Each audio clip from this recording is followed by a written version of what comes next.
When I've just got to ask it and just get it out there. What's the one thing that the more perfect we get it, the less sure we are that we have it until we have too much of it? Think about that one for a second.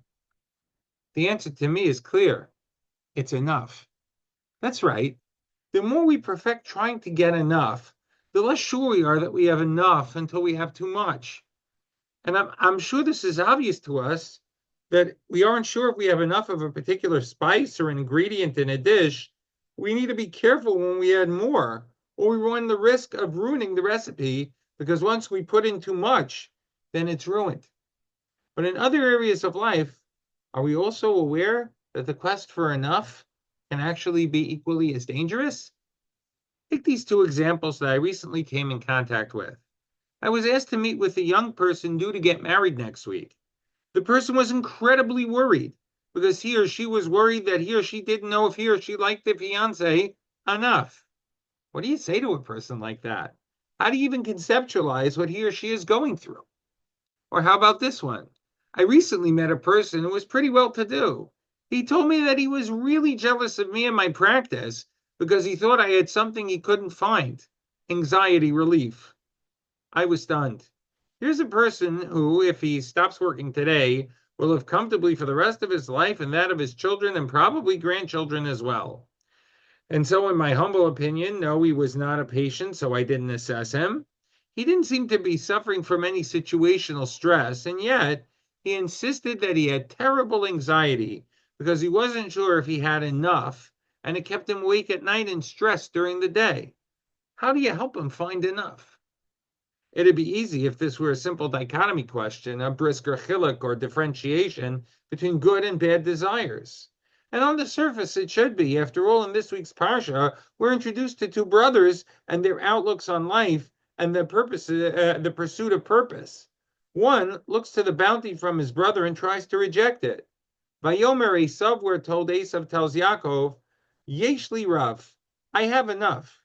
In other words, Esav doesn't say I have enough. He tries to give it back because he says, I have a lot.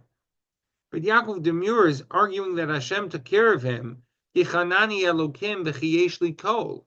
Yaakov says, God took care of me, and so therefore I have it all. In fact, once again, Yaakov wins the battle with Esav, and it's Esav who takes the gifts. In fact, Klei Yaakov comes along and castigates Esav, among others whom he calls Rishayim, the wicked, because they only have a lot, and they can never say they have enough. It's like the experience that Achashverosh has at the beginning of Megillas Esther, when in the eyes of the Medrash, the silly king can only experience the goodness in his party, Kitov, Lev HaMelech, as if it were good. That's because it wasn't enough for Achashverosh.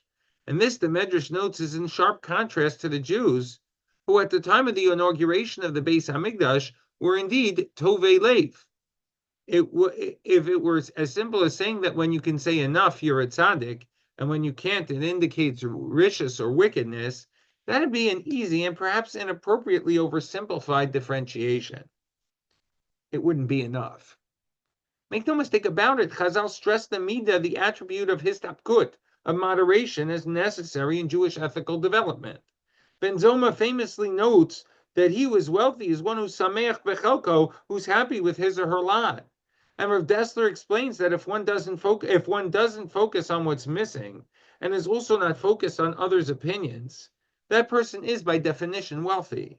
And in the case of those anxious about having enough, be it love, affection, or wealth, perhaps it would be simple to highlight the enough of life to those suffering from not finding it.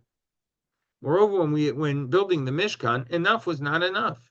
The Torah tells us that during the appeal for building materials, the net was Dayam l'chol amlacha la'asos saba hoser. The donations were more and more, and by highlighting more, it seems as if in the Torah's assessment, there are times when enough is not enough. Quite frankly, when and how is that the case? When are we allowed to take the Yaakov approach and say, I have and did enough? And then when are we supposed to keep going even beyond? Revolba notes that it depends on the person's purpose in the stated goal.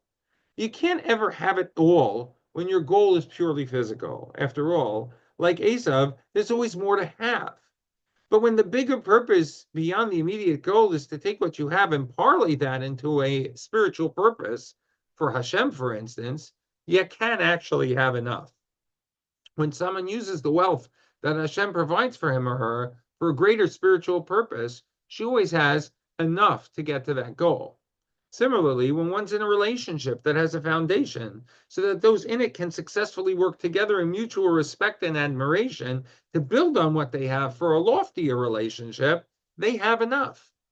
They frankly have it all.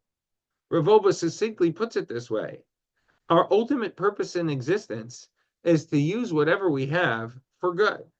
When we know that we have is enough for us to make and do good, we have enough. In fact, we have it all. Rameir Shapiro, famed Lubliner Rav and founder of Yeshivas Chachmei Lublin, added that this is why we can have situations like the appeal from the Mishkan that can yield both results, enough and more than enough. You see, when it came to the physical donations, the monies and the valuables, the donations were enough. But in regard to the desire to give and keep working, the Torah wanted us to know that the people had enough dedication to keep giving more. An Asaph outlook on the world takes that which is divine, definite, and limited, and makes one turn it into an indefinite, unsatiable desire. The irony of that outlook is that the one who applies it, the Shem Yishmael explains, tends to look at his or her own spiritual and social growth as ready-made, like Asaph, who was asui, I'm done growing, or as it seems, taking the indefinite and making it finite and limited. But here's another irony. Warren Buffett, who seemed to epitomize the a lot but not enough style of living, summed it up this way: top money-making people didn't have and didn't need what they risked, and what they did have and did need. And that's foolish. It's just plain foolish. If you risk something that's important to you for something that's unimportant to you, it just frankly doesn't make any sense. And so whether it's in relationships, self-interest, or financial growth, it's critical for us to know how and when to say enough in order to refocus our values and on our real goals and redirect our energy towards more fulfilling, lasting, and purposeful endeavors. Wishing you and yours enough and a Shabbat Shalom to all.